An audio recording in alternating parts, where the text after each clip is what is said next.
the green image of Ireland and our grass-fed message is what differentiates us out there. Class, we have a new student. She came all the way from Ireland to be with us. Never I will love you, girl, for you're the girl I'd like to know. None of my dreams could ever be as rich as the ones I dream of you. Well, I could never sleep at night if you thought I'd never love you like I do. Made in Ireland, with milk from grass-fed cows. It's a taste that says 1,000 words. As you can well imagine, that's going down a storm in the States. And we're getting an awful lot of social media coverage, most of it complimentary, some of it quite quirky. To get that message out that we are different, we do make outstanding products, and it's worth paying that bit extra for.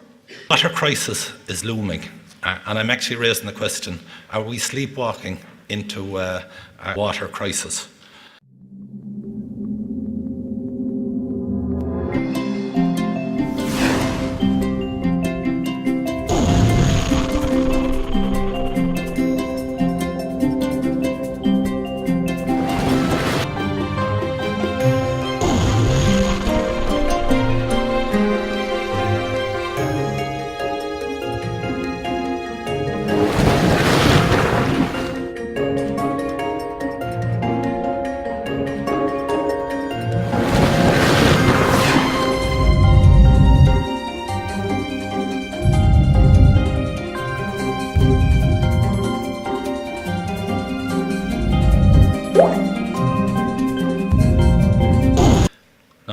I'm not saying that the food won't be produced, it will, but at a nodded cost. We're water stressed, much higher costs for many countries.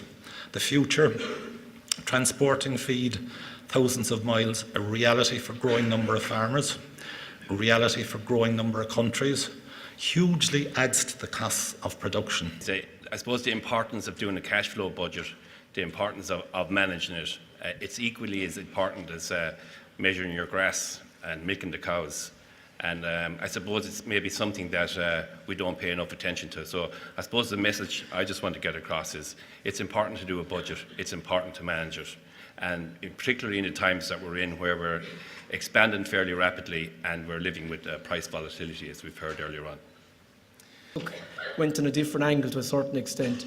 What I kind of wanted to focus on was obviously a bit about financial management and risk management, but also trying to get a better understanding of what drives good dairy operations and why are two operations very similar in size and location and infrastructure, and you could have a 50% difference in profitability. And I mean, obviously there's a lot going on there, but I think a lot of it is to do with the actual operators and how they operate their business, and I suppose that's a lot of what I'm going to focus on today. And in terms of spring grazing management, every season has a story. There's variation in growth, variation in weather. And what we need to do then is put tools and management practices in place so we can maximise the level of grass utilised. For every additional tonne of grass utilised increases profit by €185 per hectare. For a 80-hectare farm, that's €15,000 for every additional tonne utilised. About our core strength, our core competitive advantage, which is low-cost, high-performance, grass-based milk production systems. We know that those systems deliver the highest profit for farmers, are the most enjoyable and most socially acceptable systems for farmers to work within, but they also confer lots of other advantages. Most important to us now, in the sign of the times, they're environmentally the most efficient systems that we can have as dairy producers. So in terms of the long-term benefits for our industry, maintaining the core strengths of a grass-based system is essential. I first came across Matthew in 2013 when the discussion group I'm involved with were visiting farms in the UK.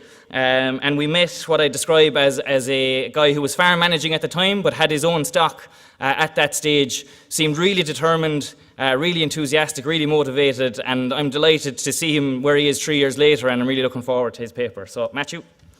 It's a little overwhelming for me, as I attended my first Positive Farmers Conference 5 years ago, and I can remember thinking, that one day I'd love to be up there talking in front of you all, but it's a little overwhelming as it happened a bit sooner than expected. I thought I'd be about my mid-60s at that time, so yeah.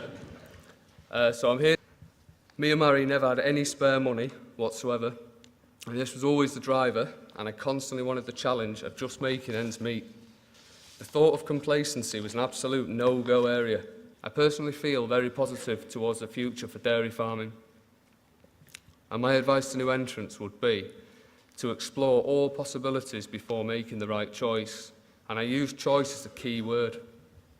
It doesn't matter where you come from or from whatever background you come from, you've always got a choice, regardless whether parents think you should carry on the farm or you work in a shop, whatever it is. Everybody has that choice regardless. And people used to tell me, I always used to be going on when I worked for Reece Williams, that I'd cut my left hand off to have a farm and have the opportunity of taking on my parent, you know, if I was a farmer's son, whatever. And he used to say, you are the lucky one. You have got the choice, you know. I used to rubbish it. I used to go home to Mary and say, he's talking nonsense again, you know. But there was never actually a truer word said. And in fact, nobody is tied to anything. We all have that choice. We can help make this choice by using tools. And these can be either travelling, networking, socialising with like-minded people, attending discussion groups, which was massively beneficial, using strategic planning or goal setting. I am often asked what it was that made me choose agriculture as a career path, and people always assume that it's because I've fallen in love with cows and the countryside. But the reality is, I needed to earn money to live and pay bills, and dairy farming has provided me with the tools to do so.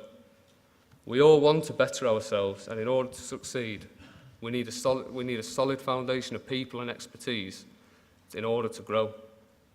So remember, when your opportunity clock goes off each morning, get out there and learn as much as possible.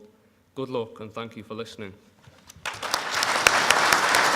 So I was born and raised in the North Island of New Zealand, and then went down to college at Lincoln University in the South Island. And we went and ran one of their smaller ones, Chertsey Farm, which is this one here. So 750 cows.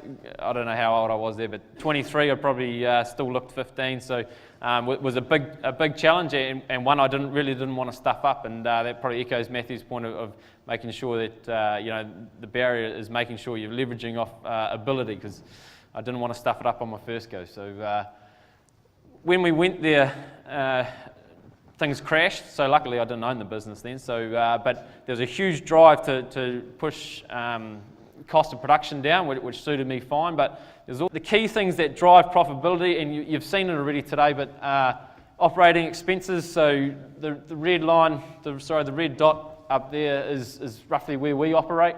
But you know, you've got to have low farm working expenses. It doesn't matter how you get there, but it tells you there's a direct relationship, 60% reliable, that if you've got low farm working expenses, you'll have higher profitability.